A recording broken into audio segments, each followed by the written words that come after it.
Hello and welcome to Dining with Death.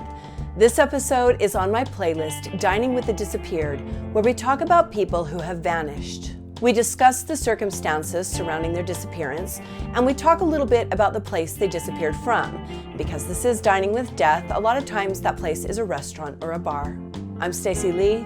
Let's begin. 4.5. 3.5. Okay, so we have yours, okay? And now what about you? The youngest one. So you freeload. What did you used to do before you freeloaded? Tell them your future goals. She's going to cosmetology. You're going to who? That's not my future goal. I know learn how to cut hair. You want to learn how to cut hair? Oh, that's what you were doing her hair. Oh, that was real. And wait, let's get a check. There's a future there. Okay, that's good. I want to be a writer, so I'm going to cosmetology school.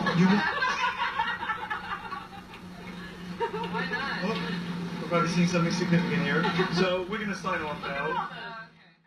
That beautiful young woman in the far right of the frame is Erin Marie Gilbert. Erin was born in May of 1971. She had been living in California, but shortly before her disappearance, she moved to Anchorage, Alaska. There, she was living with her sister and working as a nanny. As you saw in that clip, she said her ultimate goal was to become a writer, but that she also wanted to go to cosmetology school.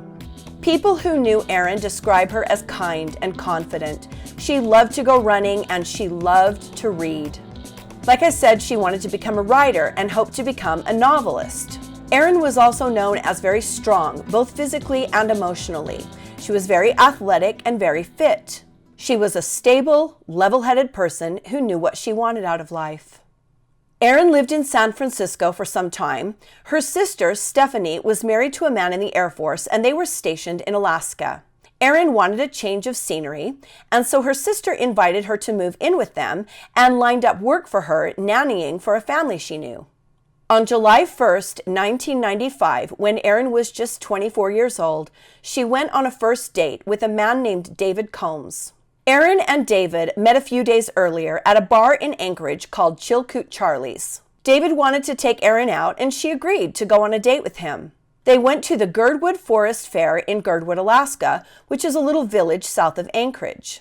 David came to Stephanie's house to pick Erin up, and Stephanie remembers that her husband said to David, "Hey, take off your sunglasses." She said that she feels like her husband wanted to get a good look at him because they didn't know him, but also, it's kind of a respect thing to take your sunglasses off when you enter someone's home, especially if you don't know them. Stephanie said her 4-year-old son came into the room and said, "Auntie Erin, you should bring a cell phone." But Erin said no, she didn't want to. Cell phones were just coming into more common use in about 1995. I had a cell phone, but I would often forget that I had a cell phone. You're just so used to not communicating like that it took a little while to get used to it. Sometimes I would forget my cell phone was in my purse and the battery would go dead just because I forgot it was there. We can't even imagine that now. It's very different. David and Erin left Stephanie's house at about 4 o'clock in the afternoon. They were in good spirits, chatting and enjoying each other's company. They arrived at the festival and were wandering around, taking in the sights, kind of relaxing and getting to know each other. People saw Erin at about 6 o'clock at the fair's beer garden. She and David were together at the time. They were talking and having a beer, and it seemed to be going really well. Erin was wearing a black leather jacket, a black and white shirt with mountain boots, and black jeans. By all accounts, everything was normal. Nothing out of the ordinary, just two people becoming acquainted. According to David Combs, he and Erin decided to call it a night. They walked back to his car, which was parked in the parking lot of the fairgrounds. When they got there, David realized he had left the headlights of the car on and the battery was dead. David claims he told Erin that he was going to walk to a nearby friend's house and that he would be back shortly. David says he began walking and after 2 hours realized his friend's house was not where he thought it was. He claims he went back to the car and Erin was not there.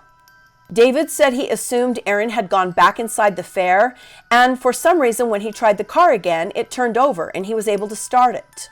David let the car run for about 15 minutes to recharge the battery, and then he went back into the fairgrounds and spent the next several hours searching for Erin. He says he looked for her until around 1 a.m., but he never found her. David said he figured Erin was mad at him for leaving her sitting at the car for so long, and he went home. I have some issues with this, for sure. Why would he take off to his friend's house if it was 2 hours away and tell her that he was going to be right back? Why didn't he continue looking for her? Why didn't he call the police? The next morning, David called Erin's sister and asked if she had come home. Her sister said no, and of course, this is when the alarm was raised and they knew Erin was missing. Erin's family was immediately upset that David had waited all night before calling to check on Erin. Why hadn't he raised the alarm sooner? Why hadn't he checked on his date, which was of course the gentlemanly and considerate thing to do, considering he left her sitting alone in a parking lot for 2 hours because his car broke down? The least he could have done is check on her and make sure she made it home that night. Stephanie, Erin's sister, along with other family members and volunteers, searched the area and the surrounding woods for hours and then days, but they found nothing. Stephanie later said that because Erin's room was down the hall, they wouldn't have necessarily heard her come in, but when they checked the room, it was obvious Erin had never come home. Here is a clip of Stephanie Juarez, Erin's sister, talking about the morning she found out Erin had vanished. He called us at 7 a.m. the next morning. I probably went to bed about 10, just thinking she was going to be home. And then we get a call, and he said, "Did she make it home?" And I was like, "What?" I just assumed she was in her room. So then I ran back upstairs, and she wasn't there. So she had never come home. And so then we had 2 little kids, and we put them in the car really fast, and we drove down there, and he met us down there. I don't know if he had stayed there all night. That's a question I wish I would have asked him right then. And I remember kind of getting out of the car, and then my husband took the kids to go park at that mercantile store. And I was walking in the fair, and I went across this little bridge, just must have been right there. And then I remember I saw him, and I remember he was eating a hot dog. Like, we just instantly knew something bad happened. And I don't remember what I said to him or what he said back to me. I think I was just in shock. And then we spoke for a few minutes, and I went back and asked if on stage, they had a microphone, right, if they would ask if anybody had seen her. And somebody helped us right away at the fair. They were really nice. Right. And I just stood there. It was terrible. The police didn't come. We tried to call them. Nobody came. And I think we waited for about 3 days, and then we went to the news, and that's how finally we got some help from the police. I'm sure everyone who loves Erin has just spent thousands and thousands of hours thinking through this night and probably, wishing they would have forced her to take that cell phone. After Stephanie and her family spent the day at the fairgrounds and the surrounding woods looking for Erin, the search intensified, but not until Stephanie got really forceful. Believe it or not, Stephanie called the police and they didn't even bother to come.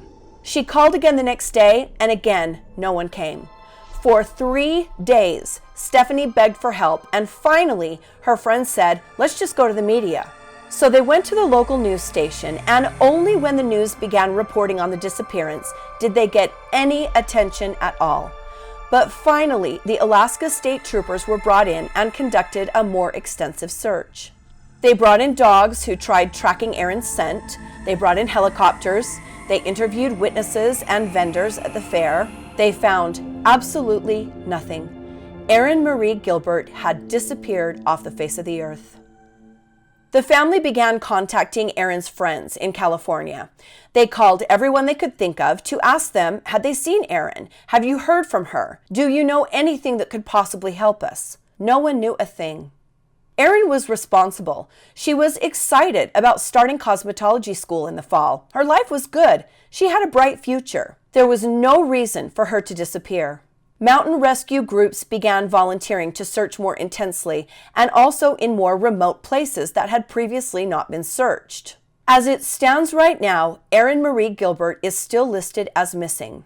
There is one cold case detective assigned to her case. Lieutenant Randy McPherson told Dateline more than 20 years after Erin's disappearance that they haven't received any leads in many years. He said, "We just try to keep Erin's story in the public eye as much as possible. It's not over until we find her." Erin is almost exactly my age. She would be 51, just like I am now. I think about all the things that I've experienced over the last 25 years, since I was Erin's age when she went missing, and it breaks my heart. I've raised children. I've traveled. I've opened businesses. I've performed all over the country as a singer. I've spent time with my sisters and my parents. I've had a life, and I have a life. And I feel really, really sad that all of that was stolen from Erin. On the Facebook page that Erin's family has created for her called Finding Erin Marie Gilbert, someone posted photos of Frida Kahlo and wrote that when Erin lived in San Francisco, sometimes people would stop her in the streets to say that she looked like Frida Kahlo, and I love that. She absolutely does resemble the famous artist. Erin has a bigger smile, but there is definitely a resemblance. This case really touched me because when I look at all of these photos of Erin, they could be in my family scrapbook. Her hairstyle, the clothes that she's wearing, she looks a lot like I did back then. The pictures with her sisters, the pictures of her with the kids, it's just all really, really familiar to me and really sad. I think these familiarities are what draw us to these cases. If we make a couple of different decisions, one different decision, we could all be Erin. We could all be one of the victims or the disappeared in these stories we are so interested in. Why does it happen to some people and not others? These are the questions we ask ourselves, and these are the things that keep us up at night. Erin disappeared from a fair, and because this is Dining with Death, we always mention the place that the person vanished from and the food in that location. The Girdwood Festival is still taking place. This year will be the 47th annual Girdwood Forest Fair. Their slogan is "No dogs, no politics, no religion." It's all about relaxing and having fun in the very short summer months of Alaska. There are food vendors selling things like hot dogs and ice cream, jerky, chili, and lots of crafts. It's very much a hippie festival, a gathering of free spirits. They've got little carnival rides for the kids, and of course they have the beer garden with lots of craft beers. It looks like an absolutely fabulous little event and one that I would very much enjoy attending. There is a really good podcast about Erin's disappearance called Alaska Unsolved. All of season 1 is dedicated to Erin's disappearance. I listened to quite a bit of it preparing for this episode, and I would recommend it if you're interested and if you like a good podcast. It's really well done, and the family is involved, and you get a great feel for who Erin is, and just how devastating this event has been to the people who love her. I tried to find information on David Combs, on where he is, on whether or not anything ever happened to him, whether he was interviewed or questioned. I found nothing. Apparently, not even Dateline could find any information on him. If you have any information at all about this disappearance, if you know anything that might help, please reach out. There is a $30,000 reward offered for information leading to the arrest and conviction of the person or persons responsible for Erin's disappearance. You can email Ms. Waz at msn.com, that's MSJUAZ@msn.com, or you can call 425-293-8815. Again, the Facebook page run by Erin's family is called Finding Erin Marie Gilbert, and you can always send a message there as well. My heart goes out to Erin's family. I can't even imagine what they've been through. This is a nightmare. It's just a nightmare. I truly hope that someone does the right thing and comes forward. Give this family the peace and the opportunity for some closure that they deserve. It's the right thing to do. Thank you for joining me today on Dining with Death, Dining with the Disappeared. Like the video if you like the video, and subscribe to my channel if you want to see more from me. It does help. If you would like to support me further, you can join my Patreon. That is very helpful and very much appreciated as well. Stay safe and be kind to each other, and I'll see you next time on Dining with Death.